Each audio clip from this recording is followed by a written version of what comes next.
há uma forma fácil de poupar dinheiro, que é reduzir o prazo final do empréstimo. O que é que acontece? Há uma amortização maior de capital, porque reduz-se o prazo, ou seja, passa-se, por exemplo, de 40 para 30 anos, reduz-se o prazo, a prestação sobe tanto em termos de capital, mas desce em termos de juros, porque há 10 anos de juros que não vão ser pagos. Pronto, isto é uma forma de poupar, se a família tiver capacidade financeira. Olá, eu sou o Helder, advogado empresário na prática, e hoje vamos falar de um tema bastante interessante. Tem a ver com financiamentos, a forma como nós nos podemos financiar e também a questão das taxas de juros, como é que nós conseguimos dar um pouco a volta à situação. E por fim, vamos falar de uma coisa que tem a ver com o endividamento. E para isso tenho a Rosalina. A Rosalina já é amiga, já há algum tempo, costumo tratá-la pelo osso, portanto... será que dá para te apresentares um bocadinho? Claro que sim. Para te ficarmos a conhecer. Tu já me conheces, não é? Claro, Meu nome é Rosalina, Rose para alguns amigos, claro. Neste caso o Helder. Eu sou intermediária de crédito, trabalho na área dos financiamentos, trabalho com a marca Doutor Finanças já há alguns anos, sou licenciada em gestão de empresas,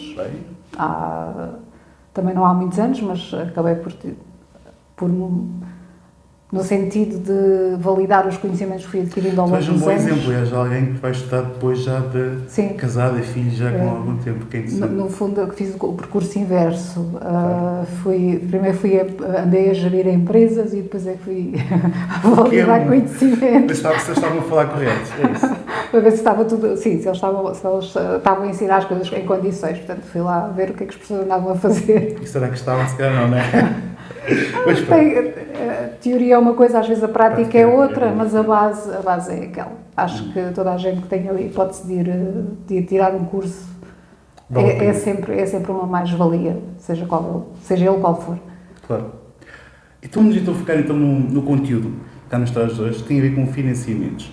Assim, é muito normal nós em Portugal recorrermos ao financiamento bancário. Noutros países não é tanto assim. Normalmente pode-se pensar em entrada de capital por mais um sócio, por exemplo, ou então empresas que fazem investimento em capital. Nós, portugueses, normalmente temos o hábito de recorrer à banca. Sim. E a ideia aqui é nós percebermos um bocadinho quais é que são as modalidades normais que o português...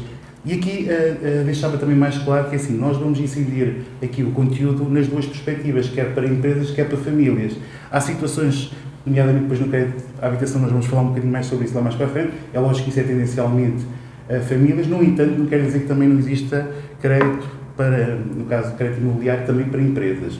Mas vamos tentar falar nas duas perspectivas, porque acho que o tema aqui dá perfeitamente para isso. Então, é assim, normalmente, para aquilo que normalmente, tendo crédito ao consumo, normalmente as famílias endividam-se, entre aspas, ou recorrem ao crédito, ou por via do automóvel ou por via da sua habitação. Quais são as formas mais comuns que normalmente acabam por recorrer? Em termos de financiamentos de famílias, a forma mais corrente acaba por ser o crédito à habitação e as formas mais correntes, o crédito à habitação e o crédito automóvel. É maioritariamente porque são bens de primeira necessidade. Claro. Depois existem outros tipos de crédito, o crédito pessoal sem finalidade definida, os cartões de crédito, que também são créditos válidos, quando usados com moderação. Com mais bebidas, não é? Com as bebidas. Exatamente, às vezes o problema que se coloca é quando eles não são usados com moderação. Mas isso é um tema que a gente vai falar lá mais para o final, que é a questão do endividamento. Mas, ou seja, crédito de habitação, mas também, ou seja, esse no fundo acaba por ser, recorre-se ao crédito, o clássico financiamento bancário, mas também existem outras modalidades. Sim, tanto para famílias como para empresas. Por exemplo, existe o leasing imobiliário, que dá para uma pessoa individual e dá para uma empresa, e as empresas também recorrem muito. O leasing dá a nível imobiliário, para comprar imóveis, e também dá, no caso das empresas, para a compra de equipamentos, de automóveis, de outro tipo de produto. Depois também temos, a nível empresarial, o ALD, que é um aluguer de longa duração, e o renting, que é muito usado para as empresas depois uma questão mais contabilística, que tu melhor que eu podes explicar, né? Que é o renting acaba por ser muito usado pelas empresas porque não é um custo direto para a empresa, é uma prestação que a empresa vai suportando mensalmente. Isso, exatamente. E não tem um peso no endividamento da empresa. Pronto. O bem acaba por não ser nosso, mas nós pagamos um determinado valor de Sim, renda. o bem não é, mas o crédito também não, ou seja, não há um endividamento crescente. A sua natureza é um aluguer. Portanto, quer o rating, quer o ELD. Já o empréstimo bancário e o leasing, aqui já é sim, já entra na classe dos empréstimos, já entra no passivo da empresa, já é... É isso, é um bocadinho mais... Ok, então é assim, pronto, a ideia também era, no fundo, nós falarmos um bocadinho que estas são as principais, eventualmente existem outras, mas as principais serão mesmo estas. Agora é assim, é lógico que antes das famílias ou do empresário, nós aqui também temos muitos empresários em nome individual que recorrem ao crédito, ou seja, é lógico que numa primeira fase nós devemos pensar para que queremos o empréstimo e aqui iria perguntar se numa primeira análise recorrer ao endividamento é bom ou mau. O que é que achas? Isso, porque normalmente há a ideia muito de que o endividamento é mau. O endividamento não é mau. É assim, a palavra endividamento tem uma conotação negativa. Uma pessoa pedir um financiamento não é mau, porque pode precisar de um apoio na tesouraria, pode precisar de comprar uma casa, nem sempre uma casa é um bem de primeira necessidade, nem sempre há a capital disponível para pagar uma casa pronto. Pode precisar de um carro e não ter dinheiro disponível para comprar um carro. Estou a falar, portanto, a nível, isto é transversal, é a nível empresarial ou das famílias. Portanto, o financiamento não é mau. O endividamento, que vamos falar lá para o fundo. É que é mau, exatamente. Aí já.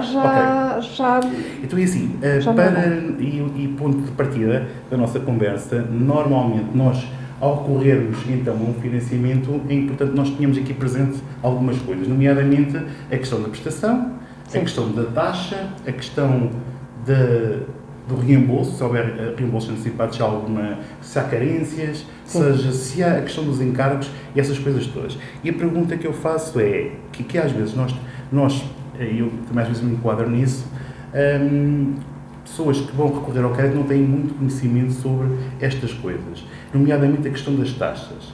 Qual é que é a tua opinião sobre os pormenores que se deve ter quando nos dão uma simulação bancária, uma questão real? Agora, quero fazer um financiamento e dão um determinado simulação bancária. Sim. O que é que a gente deve ter em atenção quando olhamos para aquilo? Temos que ter em atenção, assim, para começar, temos que ter atenção quanto é que vamos ficar a pagar no fim do mês, não é? Ok. E depois uma coisa muito importante, principalmente agora que estamos em fase de subida de taxa de juro, é que tipo de taxa é que estamos a contratar. A prestação que vem na simulação, se for uma prestação fixa, durante o prazo em que a taxa é fixa, aquela prestação não mexe, ou seja, há a segurança que durante aquele prazo, sejam 5, 10 anos, 20, aquilo que se contratar, ela é fixa e não vai mexer. Ou seja, independentemente da subida ou descida da Euribor, que agora ouve-se falar muito, aquela prestação é constante. Ok. Isto é bom para aquelas pessoas que são completamente avessas ao risco. Ou seja, que querem ter a segurança que chegam ao fim do mês e que é aquilo que pagam e que não vão pagar mais do que aquilo. Depois temos as taxas variáveis, que são variáveis em vários períodos e que normalmente são indexadas à Euribor. E a Euribor é que está, neste momento, em subida. O que é que acontece? A prestação que hoje nos dão não é a mesma que vai ser daqui a 3, ou 6, ou 12 meses, dependendo do indexante que for escolhido. Isto é uma situação que é boa para quem... Eu não te queria pregar uma rasteira, mas a questão era, neste momento, achas que faz sentido, ou seja, se quem nos está a ver e que tenha financiamentos, nomeadamente vamos para o crédito hipotecário, se calhar é o mais... Sim. Pronto, os outros não... Os outros não mexem, depende do que tem. Agora, no caso de quer empresas, quer famílias que tenham... Crédito hipotecário. Sim. Faz sentido ainda uma vez que os bancos já começaram também a ajustar a questão da taxa fixa, faz sentido ainda mudar ou não? Ou depende, estas coisas dependem sempre um bocadinho? Depende do perfil do cliente, porque assim, um cliente que tenha um perfil que seja avesso ao risco, Estou a perceber. taxa fixa. Ok. Um cliente que esteja constantemente a ver se a Euribor sobe ou desce, eu não aconselho a fazer taxa fixa, porque para é não assim, sofrer, não é? porque é assim, agora, agora a Euribor está a subir, eu tenho taxa fixa, pá, estou descansado. Claro. Mas daqui a uns, se calhar um ano, a Euribor se calhar vai começar a descer. E depois a pessoa vai ficar, agora a Euribor está a descer e eu, para mudar o meu crédito, vou ter que pagar uma comissão de amortização É isso que eu queria antecipada. perguntar também. É fácil, não sei se estou a quebrar o raciocínio, Não. é fácil fazer essa alteração de mudança? Os bancos são acessível ou é complicado? É complicado. E tem despesas e isso tudo? É assim, um empréstimo em taxa variável num banco, E passar para a taxa é fixa? fácil mudar para outro banco em taxa variável ou taxa fixa. Ok. Se tiver um empréstimo em taxa fixa mesmo banco? num banco, Certo. eu não posso mudar porque o outro banco não me vai aceitar a transferência. A questão dos pormenores nestas coisas. As transferências em taxa fixa, só há, que eu tenha conhecimento, um banco a fazer. Ok. E não vou fazer publicidade Claro, aos bancos, não é? evidentemente, Mas eles não nos pagam, não é? eles não nos pagam para isso. Mas Ok. que eu tenha conhecimento, só Ok. há um banco que faz a pagar as despesas de transferência. Atenção, não as paga todas, porque Ok. o diferencial da comissão de amortização é diferente, Ok. de liquidação antecipada é diferente. No entanto, existe um banco que faz, mas é um. Ok. E não sei até quando é que ele vai fazendo. Vai fazer tendo em conta estas oscilações da Mas Euribor. nota-se uma preocupação das famílias no geral, famílias e empresários no geral, a tentarem estar sim. mais informados e tentar procurar mais saber. Sim. Ok. Nota. Tenho tido muita gente a fazer perguntas, a tentar negociar os créditos, porque realmente esta subida também foi muito rápida. Claro. Ou seja, Claro. vemos de uma situação de uma taxa negativa, Claro. que também não... Que era expectável também que isso viesse a Era acontecer. expectável que subisse, não é? Claro, mas de ser expectável que suba até subir tanto, realmente foi um bocadinho assim um choque, não é? Ok, o que é que voltando aqui um bocadinho atrás, estamos aqui a falar nas características no financiamento que nós devemos ter em atenção. Na questão do prazo, às vezes há questões que faz sentido pagar um bocadinho mais a reduzir o prazo e a questão também, ou seja, esse tipo de algumas coisas que às vezes por literacia financeira a família ou o empresário não sabe e consegue aqui otimizar um ganho em termos de prestação. Sim. A minha pergunta era um pouco neste sentido, ou seja, das situações normais, é lógico que na taxa de juros não podemos mexer muito, a questão do spread podemos um bocadinho negociar, qual é que é, ou seja, quais é que são as características principais que nós devemos ter em atenção, nomeadamente aquela que falei há um bocadinho que é a TAE, ou seja, que normalmente essas siglas para o comum das Eu vou-te responder à pergunta em duas fases. Okay. Primeiro estavas a falar no prazo e a redução do prazo e a redução de juros. Okay. Temos que ver, em função da família e em função do rendimento do agregado familiar, qual será o valor que é confortável para a família pagar. Porque, por exemplo, vamos supor que aquela família tem 40 anos para pagar um empréstimo e aquilo dá uma prestação de 300 euros, mas eles sentem-se confortáveis a pagar 500. Há uma forma fácil de poupar dinheiro a pagar 500 euros, que é reduzir o prazo final do empréstimo. O que é que acontece? Há uma amortização maior de capital, porque reduz-se o prazo, ou seja, passa-se, por exemplo, de 40 para 30 anos, reduz-se o prazo, a prestação sobe tanto em termos de capital, mas desce em termos de juros, porque há 10 anos de juros que não vão ser pagos. Pronto, isto é uma forma de poupar, se a família tiver capacidade financeira Já para que isso. isto é uma grande dica para quem nos está a acompanhar, sim. Em termos de TAEG, ou TAE neste caso, pronto, então vamos falar da TAE. A TAE, no fundo, é o que é que o empréstimo nos vai, o que é que o banco nos vai, a taxa que o banco nos vai cobrar por aquele empréstimo. Mas tudo. Não é tudo. Não é tudo. Okay. Não, isso, o todo é a TAEG. A TAE inclui o capital, o juro e as despesas que o banco cobra. Okay. Por vezes temos uma situação em que o spread até é baixo Mas por outro depois lado, as despesas são altas claro. e comparando uma simulação com outra simulação, nós temos, porque o spread é 0,8 num lado e é 1,2 no outro. Mas depois as despesas são tão altas que faz subir esta TAE. Não te esqueças de um beijo, não quero interromper o raciocínio. Muitas das vezes também se nota que é um bocado a estratégia do banco, como se habituou a entender que as pessoas olham para o spread, eles baixam o spread e então é por isso é que é importante recorrermos a especialistas como a Rosalina que nos podem orientar nestes pequenos, ou seja, e se nós estivermos a falar às vezes de um seguro de vida ou então de algumas despesas que acabam por ser recomendadas. É outra situação. É outra situação. Ou seja, podemos ter uma poupança enorme, ou seja, estamos a falar às vezes de 30, 40 anos. Ou seja, imaginem o que é a poupança nestes casos. É impossível.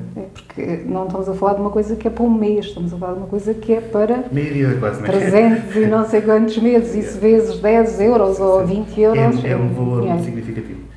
A TAEG, que também se vê, já não depende tanto do banco, porque já tem a ver com custos externos. Ou seja, já é englobamento de outros custos. Portanto, o mais importante acaba por ser a TAE, que é o termo de comparação que nós temos entre simulações. Às vezes mais do que o próprio spread. É importante o spread, mas às vezes a TAE também é. Ou seja, no fundo, a ter em linha de conta, podemos ter em atenção, essencialmente, essa questão dessa taxa, que no fundo tem todos os custos. Tem os custos todos englobados, com seguros, com tudo o que o banco vai cobrar, independentemente de serem custos bancários próprios do banco ou externos. Ok. Ou seja, se calhar agora íamos para uma fase, que é aquela que às vezes, por inúmeras situações, elas podem nos acontecer, que é, ou seja, o endividamento, já vimos um bocadinho que não é bom nem é mau, mas o que é mau ou péssimo é a questão do sobreendividamento. Ou seja, quando a pessoa, ou a família, ou o empresário não tem capacidade para pagar, ou seja, os seus rendimentos são inferiores ao seu passivo, às suas dívidas. E neste caso ele pode ser por várias maneiras. Pode ser através de uma doença, pode ser através do desemprego, pode ser através do divórcio, do deslumbramento de comprarmos coisas que não devíamos ter comprado, e também de um descontrole financeiro que possa acontecer na família por algum motivo destes. E a questão que se coloca é assim, quando a pessoa está numa situação apertada, não é? Seja em que... O que é que há a fazer? Essa é a pergunta. Olha, temos forma de conseguir ajudar? Eu costumo dizer, há sempre forma de ajudar. Okay. E eu acho que há um estigma muito grande na sociedade que é, epá, eu não vou dar a conhecer a minha vida a estranhos, eu não vou contar que estou com dificuldades, eu vou tentar aguentar o máximo que eu conseguir e depois, às vezes, quando procuram um profissional, já é muito tarde. Claro. É assim, nós, intermediários de crédito, só conseguimos intervir quando não há problemas bancários, porque quando já começa a haver moras e situações mais... mesmo que seja uma mora passageira, já é mais complicado, porque a mora entra logo no Banco de Portugal e um dos documentos que nós pedimos é o mapa de responsabilidades do Banco de Portugal. A partir do momento em que apareça lá uma mora, não há nenhum banco que queira mexer naquele processo. Não há nenhum banco que vá fazer uma reestruturação àquele processo. Portanto, aquilo que eu aconselho é, começam a achar que mesmo sem terem dificuldades, procurem um profissional e digam, olha, eu gostava de reduzir os meus custos. Não há que ter vergonha se já estiverem numa situação complicada, porque assim, nós não estamos cá para julgar ninguém. Eu não sei se é saúde, não interessa, não interessa. Há um problema, foco na solução. É um solução. problema, temos que resolver, porque depois, quando passa o nosso patamar de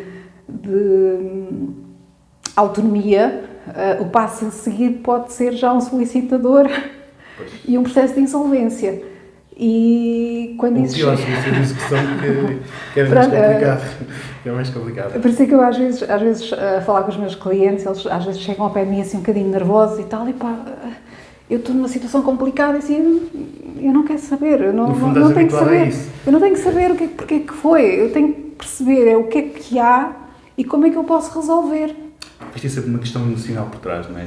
Mas agora assim, de uma forma, pronto, partindo do pressuposto que a pessoa no fundo conta a verdade e qual é a sua situação, quais é que são os passos que normalmente costumas fazer numa situação normal?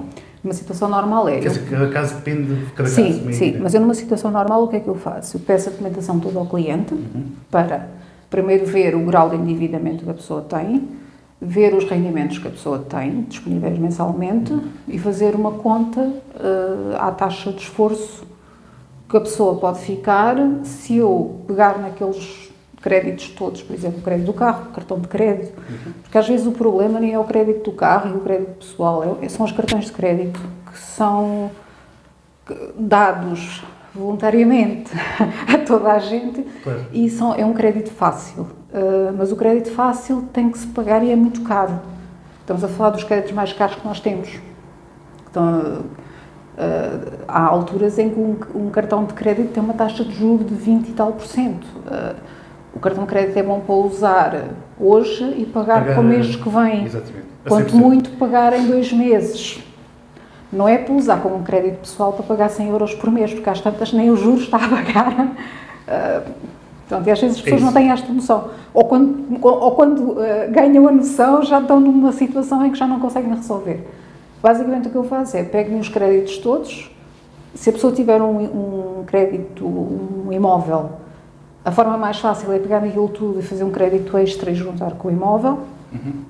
Se não tiver imóvel, há crédito consolidado, sem ter a garantia da hipoteca.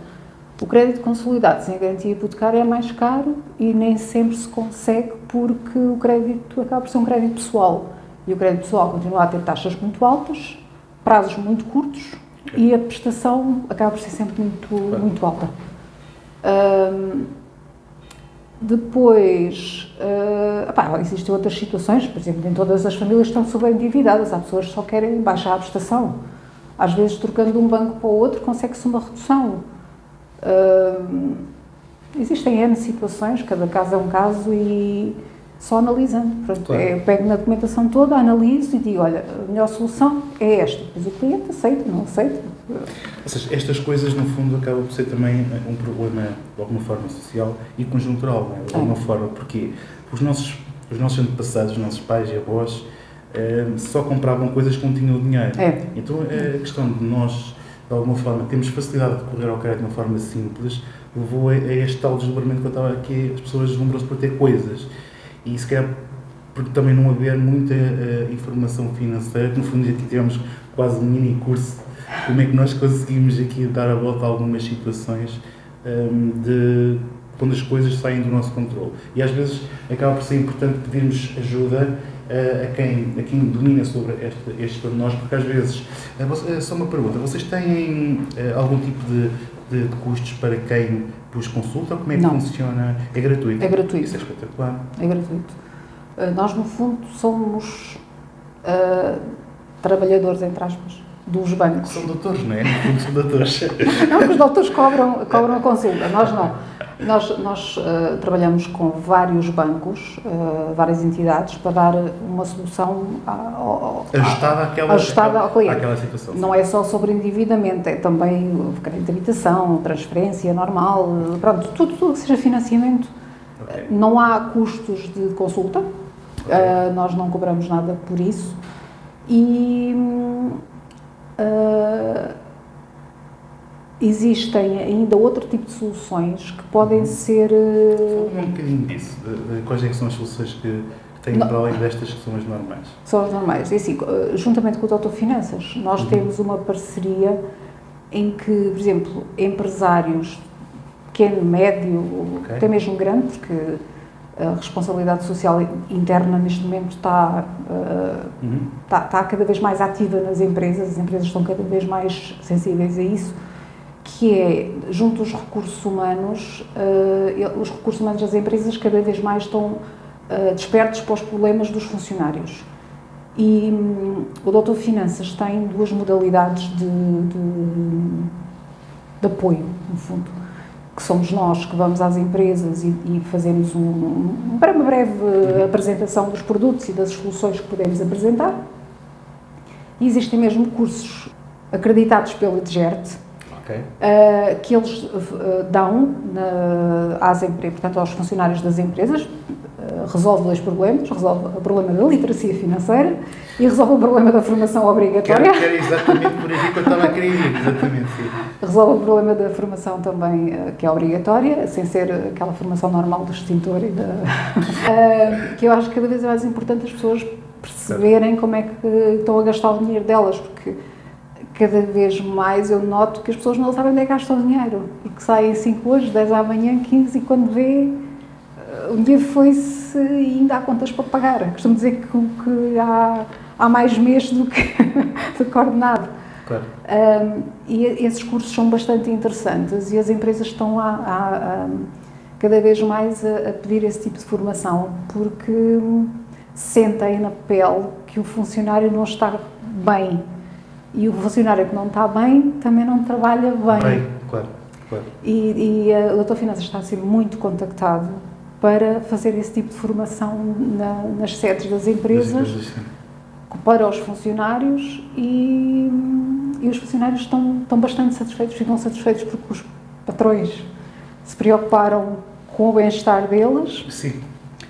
Faz todo sentido. E depois, se tiverem alguma situação que precisem de resolver, também ficam com um apoio dado por nós, que ficam ali um contacto para alguma situação que precisa. Porque, se calhar antigamente tinha-se a ideia de que quem tinha problemas financeiros é quem ganhava menos, mas hoje não é tão bem assim, não é? Ou seja, muitas das vezes quem ganha mais gasta mais. E também, mesmo tendo bons rendimentos, acabam por também, e isso vê-se nos bancos alimentares, ir à procura de apoio. Pois, porque, assim, as realidades mudam, não é?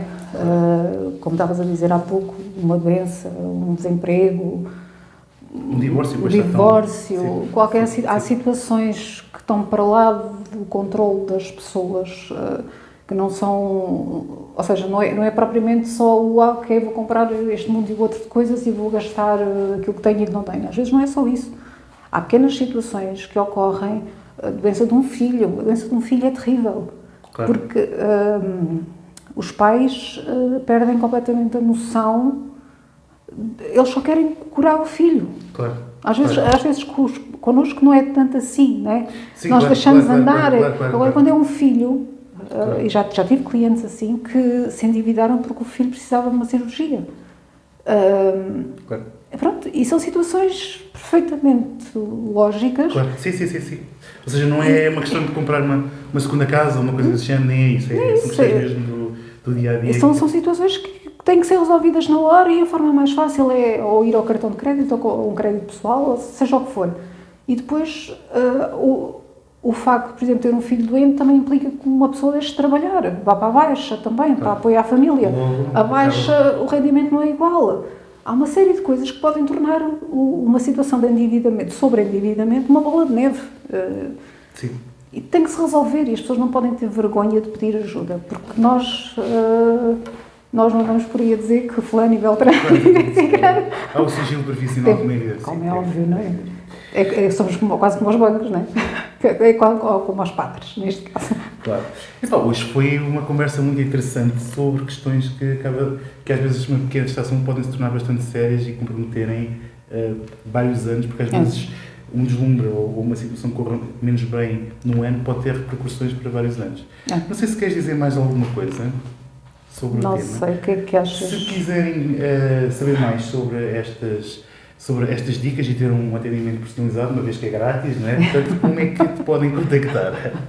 Então, eu tenho o meu telefone, não é? Eu posso dizer? Podes dizer tudo, e site e tudo.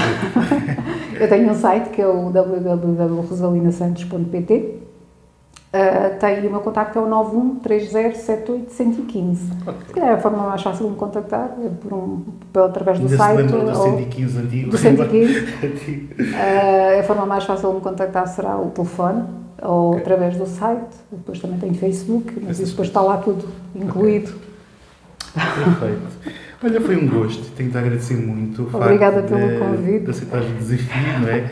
De partilharmos aqui algumas informações que, no fundo, acabam por ser úteis e mais nesta altura em que as taxas de juros estão a subir e que se nota cada vez mais pessoas com alguma dificuldade e pronto, e temos aqui... E não deixem para amanhã o que podem poupar hoje. Poupar hoje, está bom. Fica a girar. Ok, então até ao próximo vídeo.